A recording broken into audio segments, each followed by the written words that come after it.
అందరికీ నమస్కారం. అమ్మ మాట అమ్మాయి బాట ఛానల్కి స్వాగతం. కథ చెప్పుకుందామా? సన్మానం. పాంచాల దేశానికి ఒక్కసారిగా 2 బెడదలు వచ్చి పడ్డాయి. ముందు పొరుగు దేశంతో యుద్ధం జరిగింది. అందులో జయాపజయాలు ఎవరివీ కాలేదు. సంధి జరిగింది. అయితే ఖజానా చాలా వరకు ఖాళీ అయ్యింది. ఈ పరిస్థితుల్లో వర్షాలు కురవక క్షామం ఏర్పడింది. పాంచాల రాజు సుధీరుడికి ఏమి చేయటానికి పాలుపోలేదు.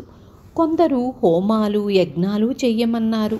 ఖజానాలో ధనం తక్కువగా ఉండటం చేత ఆయనకు ఈ పద్ధతి నచ్చలేదు.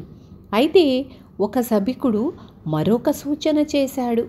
ఆ దేశంలో ఒక వైణికుడు ఉన్నాడట. ఆయన పేరు దీపకుడు. ఆయనకు ఆ పేరు ఎందుకు వచ్చిందంటే ఆయన వీణ మీద దీపక రాగం వాయిస్తే దీపాలు వాటంతట అవే వెలుగుతాయట. అలాంటి శక్తిమంతుడు మేఘమల్హార్ రాగం వాయిస్తే వానలు కురవవచ్చునేమో.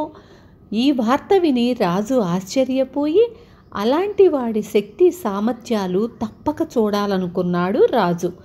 రాజు మంత్రి మారువేషాలు ధరించి ఆ రాత్రే దీపకుడు ఉండే గ్రామానికి బయలుదేరి మర్నాడు ఉదయం దీపకుడి ఇల్లు చేరుకున్నారు. వాళ్ళు వెళ్ళేసరికి దీపకుడు తన ఇంట్లో సరస్వతీదేవికి ఎదురుగా కూర్చొని వీణ మీద దీపక రాగం వాయించటం ప్రారంభించాడు.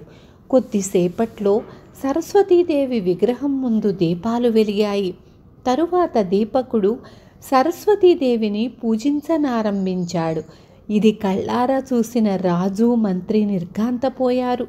దీపకుడు పూజ పూర్తి చేసినాక రాజుకేసి తిరిగి, నా వల్ల మీకు ఏం పని కావలసి ఉంది మహారాజా అని అడిగాడు. రాజు ఆశ్చర్యపడి, నన్ను గుర్తించావన్నమాట అన్నాడు. లోగడ తమరిని చూశాను. నాతో పని ఉన్నట్లయితే కబురు చేస్తే నేనే వచ్చి ఉండేవాణ్ణి కదా అన్నాడు దీపకుడు. నీ ప్రతిభను దేశం కోసం వినియోగించరాదా అన్నాడు రాజు. ఎలా వినియోగించమన్నారు అని దీపకుడు అడిగాడు. దీపక రాగంతో దీపాలు వెలిగించిన వాడివి మేఘరాగంతో వర్షం కురిపించలేవా? దేశంలో నీటి కరువు ఏర్పడింది అన్నాడు రాజు. దీపకుడు ఆశ్చర్యంగా, ఆ పని నా వల్ల అవుతుందా? నేను మేఘరాగంతో వర్షం కురిపించడానికి ఎప్పుడూ ప్రయత్నించలేదు అన్నాడు.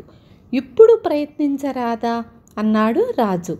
దీపకుడు వారం రోజులు గడువు అడిగి రాజును మంత్రిని పంపివేశాడు. తరువాత అతను వారం రోజులు సరస్వతిని ఆరాధించి ఆఖరు రోజున సమీపంలో ఉన్న పర్వతం మీదకు వీణతో సహా వెళ్ళాడు. దీపకుడు శిఖరం మీద కూర్చొని వీణ మీద మేఘరాగం వాయించసాగాడు. కొద్దిసేపట్లో అన్ని వైపుల నుంచి మేఘాలు కమ్ముకు రాసాగాయి. క్రమంగా వర్షం ప్రారంభమై కుంభవృష్టిగా మారింది. ఒట్టిపోయిన బావులు చెరువులు నిండాయి.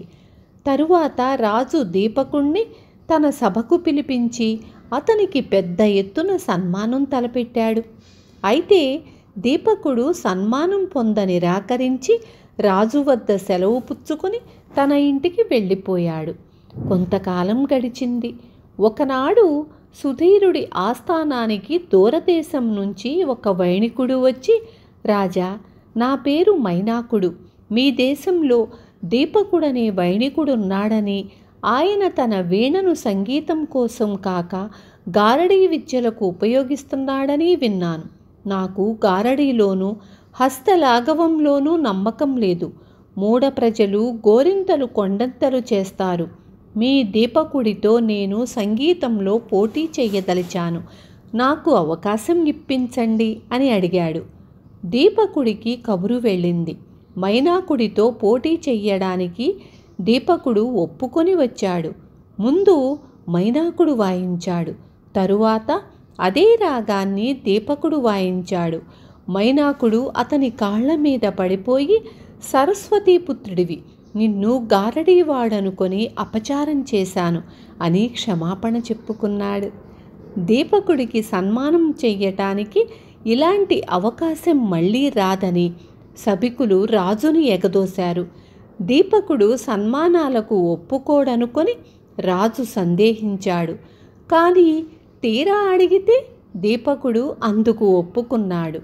దేశాన్ని కరువు నుంచి కాపాడినప్పుడు కూడా సన్మానం చేస్తానంటే ఒప్పుకోని వాడివి ఇప్పుడు ఎలా ఒప్పుకున్నావు అని రాజు దీపకుణ్ణి ఆశ్చర్యంగా అడిగాడు. మహారాజా, నేను స్వశక్తితో వర్షం తెప్పించానని ఏనాడూ అనుకోలేదు. నేను మేఘరాగం పాడటము, వర్షం కురవటము కాకతాళీయం కావచ్చు. అలా కాక అందులో ఎవరి శక్తి అయినా ఉంటే అది సరస్వతీదేవిది. ఆమె అనుగ్రహం నా పైన ఉండటమే నాకు గొప్ప సన్మానం. అందుకు వేరే సన్మానం ఏమని చేయించుకోను. ఇప్పుడు నేను కేవలం వీణా విద్వాంసుడిగా సాటి విద్వాంసుడిపైన విజయం సాధించాను.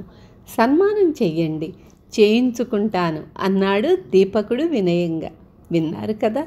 రేపు మళ్ళీ ఇంకొక మంచి కథతో మీ ముందుకొస్తాను.